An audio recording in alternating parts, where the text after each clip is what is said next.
Today, I'll walk you through how to freeze single or multiple rows or columns in Google Sheets, even if you're a total beginner or just need a quick refresher.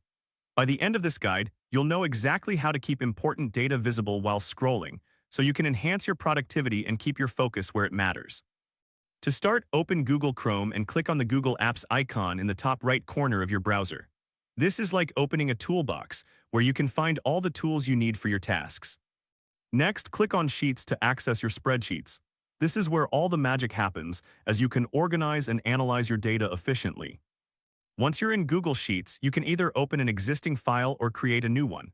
Click on File in the menu or select New to start fresh. It's totally normal if this takes a moment, so don't worry if your dashboard looks slightly different from what you see in the video. Now let's type in some data. For this example, let's highlight a row that you want to freeze. Click on the row number on the left pane to select it. This is similar to marking a page in a book that you want to keep open while reading. After selecting your desired row, click on View in the top menu. From there, navigate to More Row Actions. This will give you options to manage your rows effectively. Now click on Freeze up to row 1. This will keep the selected row visible as you scroll down through your data. If you want to freeze a column instead, simply click and highlight the column you want to keep in view.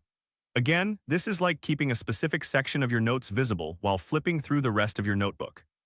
Next, click on View again and then select More Column Actions.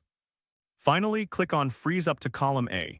This will ensure that your selected column remains visible as you navigate through your spreadsheet.